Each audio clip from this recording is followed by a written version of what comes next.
Hello everybody, Ben Rogers here, the Raptors Digest, reacting to the Toronto Raptors' heartbreaking 111-105 loss to the Chicago Bulls. That's right, former Toronto Raptor DeMar DeRozan, he got the best of us once again, but did have some help, obviously now on a Chicago Bulls roster which is very strong. It's very strong, there's no other way to put it, and they came out and clocked us in the first half, but the Raptors, they make their runs. They brought it back to within 40. I tied it at 41-41, and then the Bulls gave another pounding to end the second quarter, but the Raptors keep chipping away, and then down the stretch, some controversy, some unfortunate mishaps, some guys that had some phenomenal games, just poor, heartbreaking moments, and I threw it in the title, I threw it in the thumbnail. It's the only way to describe this game, and there's a lot of stuff to talk about. There's a lot of things to talk about in this chat, so I'm excited to see what you guys have to say. I'm seeing Let's Go Raptors talk about the NBA is soft, the refs, and all that sort of stuff. So we have a lot of things to discuss, but the first thing, we may as well get it out of the way. We may as well start off with it, and it's the Golden Kazoo. Riker's not here to play the Golden Kazoo. I keep realizing it right as I get on the podcast that I haven't added the animation, but the Golden Kazoo, it's going to, I don't think it was Tony Brothers who actually gave the technical, but Gary Trent Jr. tonight, Starboy in this one, was balling out. He was hitting his middies. He was splashing some shots. He just hit a clutch bucket to bring the Raptors back within 2-3 points at the end of this game, and clearly gets fouled. He literally, DeMar DeRozan, we know it from him being on the Toronto Raptors, gets a bunch of calls from those jump shooting, hanging in the air fouls, and we can't complain about it. We can't complain about it given that we felt, we took advantage of it for the longest of times. However, Gary Trent Jr. goes down the lane, clutch, gets hit in the stomach, holds his extension, ends up making the shot, and then does a little clap. A subtle, I don't want to burn your ears with the microphone, but does a little clap at the referee. And what happens? What happens? A nice calm, just let's happen. Tees him up, throws him out, knowing Gary Trent Jr. got a weak, soft technical foul earlier for Vucevic going at him. And that's one thing I also don't understand. These double technical fouls, when one player is the one that's actually mouthing off and stuff, it makes zero sense. And they threw Gary Trent Jr. out when the game is getting close. The refs have been, I found this season, they started off phenomenal. They started off not calling all these fouls, the touch ones, the jumping ones, and all that sort of stuff. They weren't calling as much text. They let teams be aggressive. And then all the NBA stars got a little bit sooky. They got a little bit of complaining, and the refs became a big narrative, a big storyline. They said, you know what? We're going right back, but worse, to all the things that NBA fans hated last season. And, I don't want to... The refs hurt the momentum of the Raptors. There's no other way of putting it. But they gave some horrific calls for the Chicago Bulls in this one tonight too, so I'm not out here blaming this complete loss onto the referees, but oh my god, it's become to the point where I'm just infuriated with it night in, night out on the podcast. Adam Silver, get something happening, but I do want to discuss some positives about this game, because the Raptors did have a lot of positives going up against the number 1 seed in the Eastern Conference. Fred VanVleet-less, our all-star-less team. I don't know which other way to put that, which other way to word it, but I'll start with Gary. As I said, 32 points, 2 assists. Obviously, he's just a bucket getter when he's going. Hit 6 of 10 threes.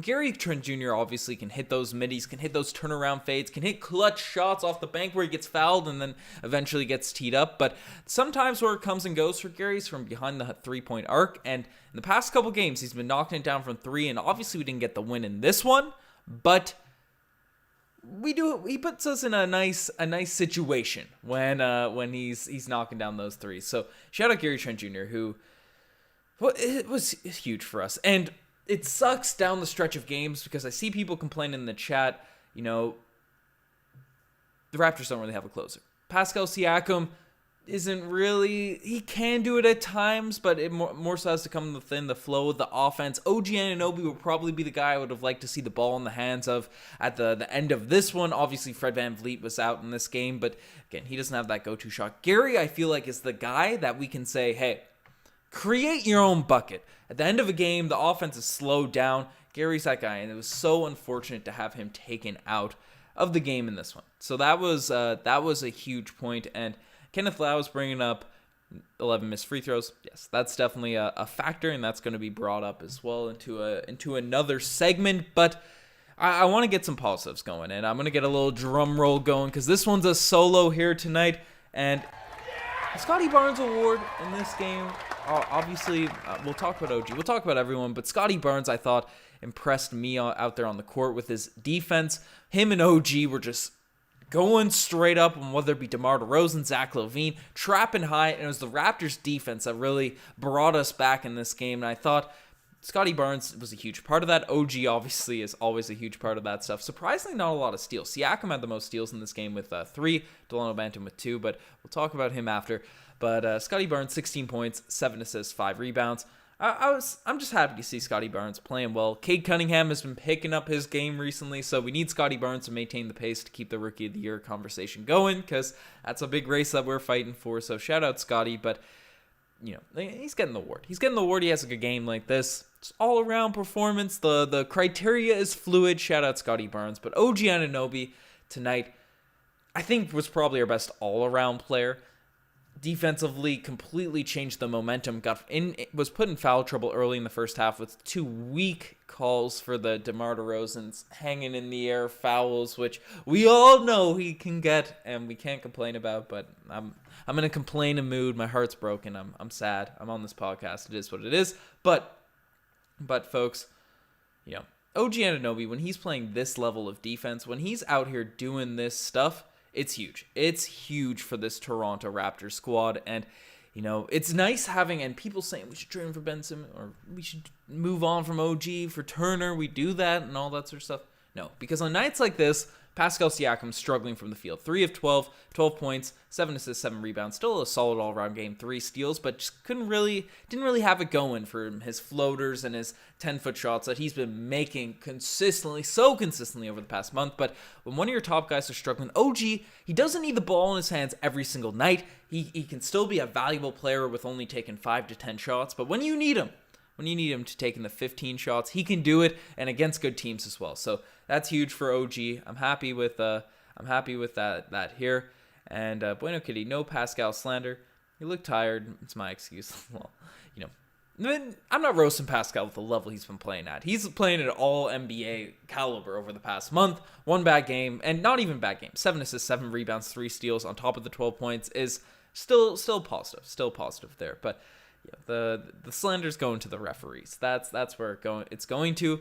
But that's the sort of starting unit. I guess I'll briefly touch on old Precious Achiuwa because gotta get it. It's not a Raptors Digest podcast. If I'm not spewing at least a little bit of Precious propaganda on this one, but he didn't show out too much. It was really Boucher off the bench who did a really good job at deflecting passes. Got 2 blocks.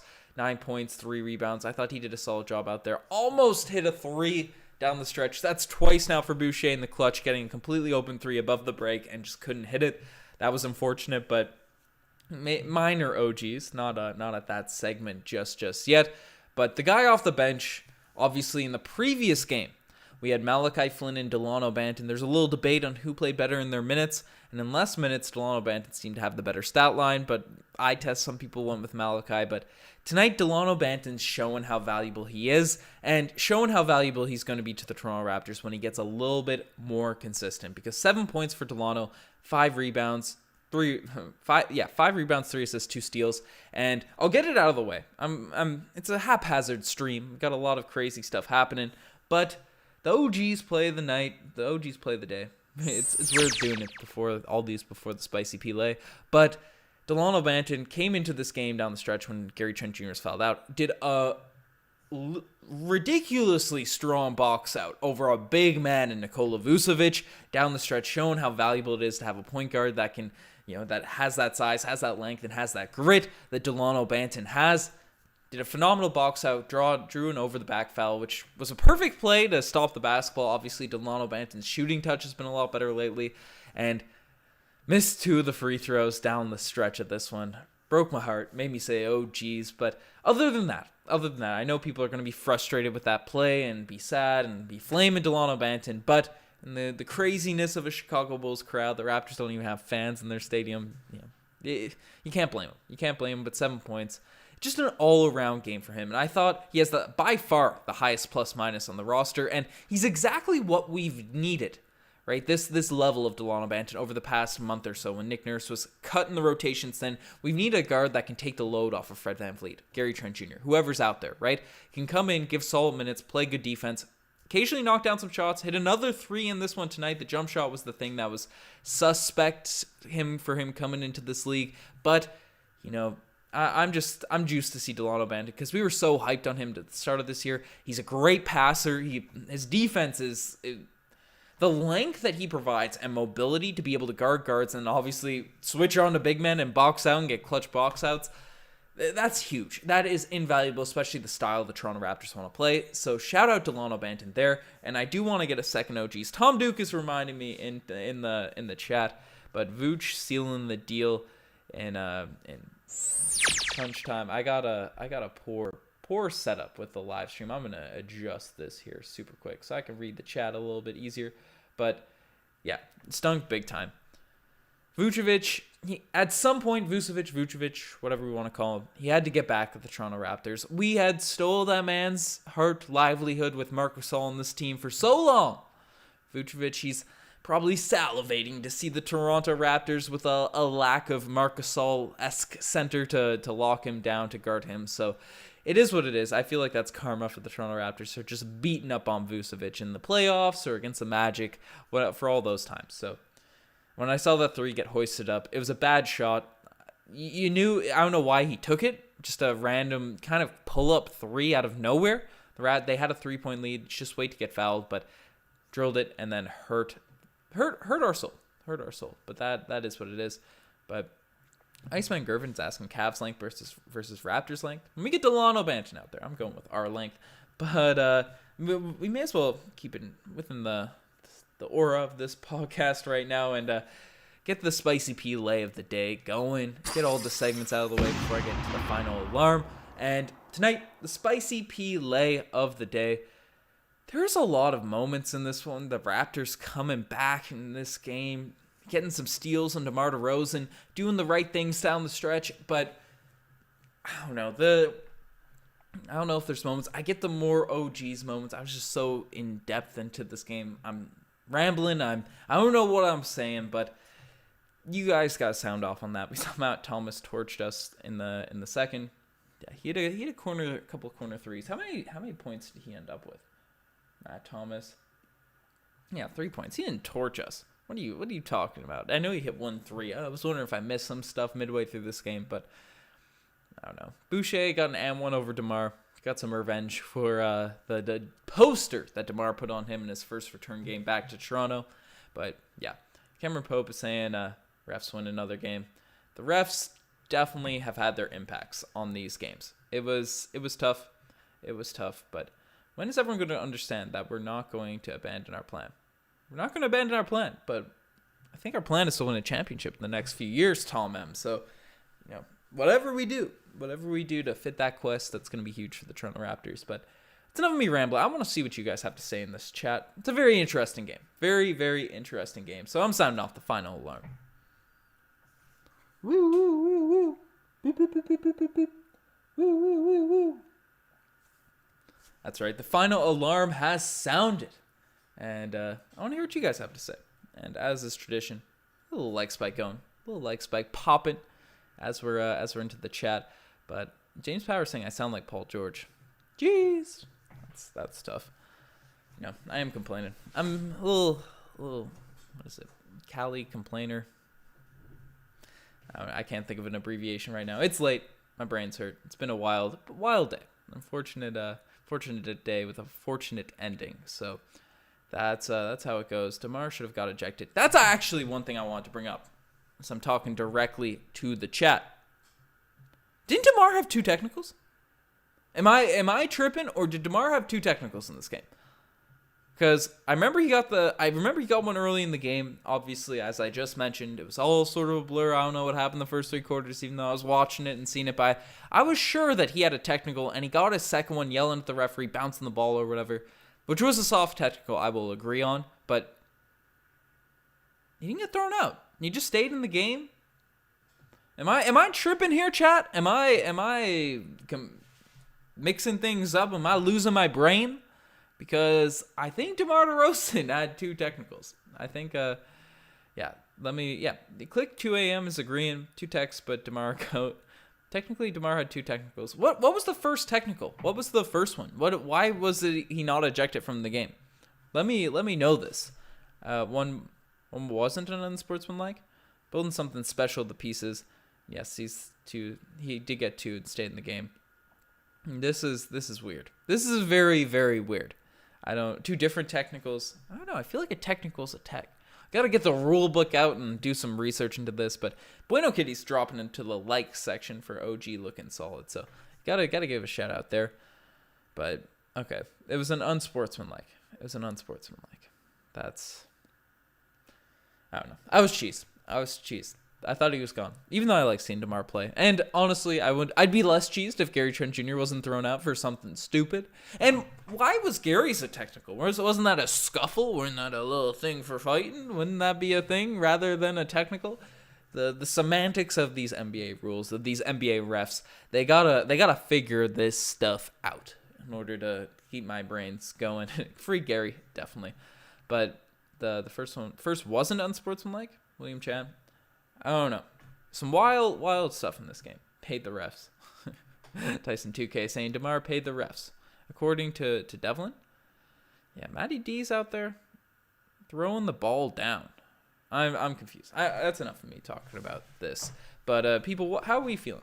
Tom Duke. Appreciate the like spike. Calling out in the chat. I appreciate it on this one. Kem Birch is always hurt. Yeah, Kem Birch would be great on the Raptors if he could just play. That's something I do want to say. Hopefully he gets healthy. The nose stuff you can't really bash on a guy for, and obviously the health and safety protocols, because that's stuff you can't really control. But I don't know. Hopefully Kem Birch gets some better luck when it comes to injuries. Well, why wasn't Gary Trent's fouls in sportsmanlike? Ryan, I couldn't agree more. Couldn't agree more with what you're saying there in the chat. But DeMar's, yeah, that's these technical stuff. The semantics are killing me, folks. They're killing me. L for all that stuff. But here in the Raptors versus the Bulls, or greater than the Bulls. Folks, after watching this game, especially with Fred VanVleet being out, how are we feeling if, obviously, the Raptors are currently the 8th, 9th seed, probably 9th. The Celtics stayed around 500-ish. I don't know where we are in particular. That's something I'm trying to add to the little base bar down here. But would we be super frightened by a Chicago Bulls first-round matchup, especially if we get a couple guys at the trade deadline? And that's something I want to talk about, because we're going to be having a few videos coming this way soon. I'm not too afraid. Honestly, the Nets frighten me if they're fully healthy and all that. But the rest of the Eastern Conference, if we face them in the first round, I'm not shook. I'm not going to come out here and say I'm predicting favorites. I already made my bold prediction of top 4 seed, which I'm holding on to for dear life at this point. But I'm not super afraid of anyone in the first round. I think we can get a little push on these teams. But yeah, 9th seed, that's what Iceman Gervin is saying. But yeah, that's something I want to say. And for people saying we tank, we bottom out, and we do all that sort of stuff, the East is wide open in my eyes. And I feel like unless Lowry can do some mental psychosis on the Toronto Raptors, I'm not that afraid of the Miami Heat either. I'm not that afraid of the Bucks. Obviously, we own the Bucks. The Sixers, we're in their heads. The rest of the East, I'm not crazy. I'm not shook. But Vucevic is the problem because we don't have a center. Marco, that's what we got to cook up this trade deadline. I want to hear your guys' trades. What you guys think? Need an insurance pylon just for the big boys and a bench scorer. Yeah, someone mentioned in the chat here that Baines did a good job on Vooch. Maybe we bring back the tank commander. Right, that'd be cool. Maybe Masai's grand plan is get the Toronto Raptors, the 8th seed, or 10th, yeah, 8th seed. You get the lowest draft pick possible, so you can draft someone still kind of nice just outside the lottery. But then you face a team you're not worried about in the first round. You just win a chip and get a better lottery pick. Maybe that's what's got to happen. Maybe that's what's got to happen. But Payman is saying a Bucks matchup would be so funny. Yeah, I'd love that. I'd absolutely love a Bucks first round matchup. But they struggled tonight. They lost to, I don't know, but Drew Holiday had a poor game, I believe, from what I saw halfway through.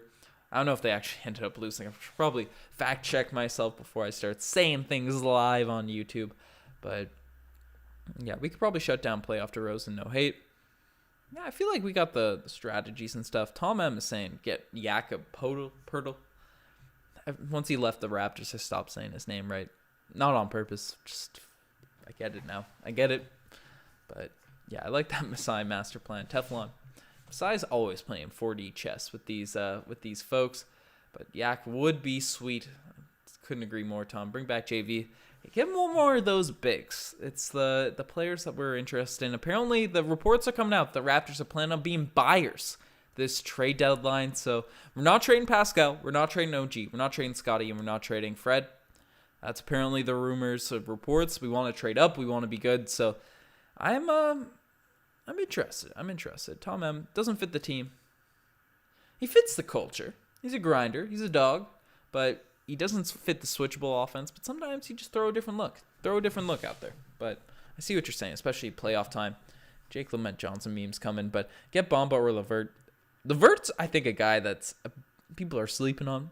I'm surprised that more and more people aren't talking about him because Pacers only want a first-round pick for him. I know he's been injured. I know he's dealt with some injuries, but he's been like a 20-point-per-game scorer at times in his career. So getting him off the bench could be great.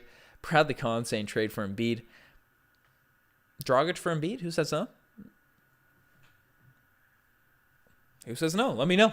But Podol would be the perfect option for us. Definitely agree. Just Spurs fans wouldn't even accept OG Anunoby or Gary for him, so I don't know what his actual value is on the trade market. So that's something I want to say. Any rumor being put out by Grange is not credible. And Ryan, we usually react to pretty well everything by Raptors insiders and stuff, but Grange, we put a lot of weight into the days before the trade deadline, the NBA draft. He said that we're drafting Suggs. He basically came out and said that he's got insights that the Raptors are drafting Suggs at 4. So I got a Suggs cake, and I made videos before. Saying Scotty Barnes would be cool. Now I was excited for Suggs. I was excited for both. Everyone on this. Every follower of this podcast knows I know nothing about the draft, so it's all about the highlight films and all that sort of stuff. But Grange said we're drafting Suggs for sure. Grange is supposed to be a Woj for the Toronto Raptors, right? So I thought I was getting a little Woj bomb, a little early Woj bomb from Michael Grange. Got a Suggs cake, and we were shocked on the live stream when we drafted Scotty Barnes. So ended up being a positive, but yeah, that's not to trash on Michael Grange. But trashing on that take. Went on a little rant there. But same for Bamba. Bamba would be great. Dragic for LeBron and THT. Honestly, they're trying to get rid of THT bad. Maybe they throw in LeBron in there. Best midseason signing was signing Tony Brothers. That is facts, Matthew Winter. That's facts. Yuta Watanabe. Please waive Yuta if you keep using him this badly. Anthony, yeah, that's that. There's been a lot of criticism for Nick Nurse handles deep bench players. They go other places. Looking at Stanley Johnson playing well now. Some people were saying Matt Thomas was playing well recently, but he's been struggling currently. But that's tough. I hope I didn't break someone's ears. Alistair saying, "Oh shoot, my ears." Apologize for that. If the microphone's a little bit wild. Got a new setup, new microphone, trying to be a little bit more crispy. But it's a wild vibe. It's a wild vibe. And post-game stream got shut down for NBA copyright claim.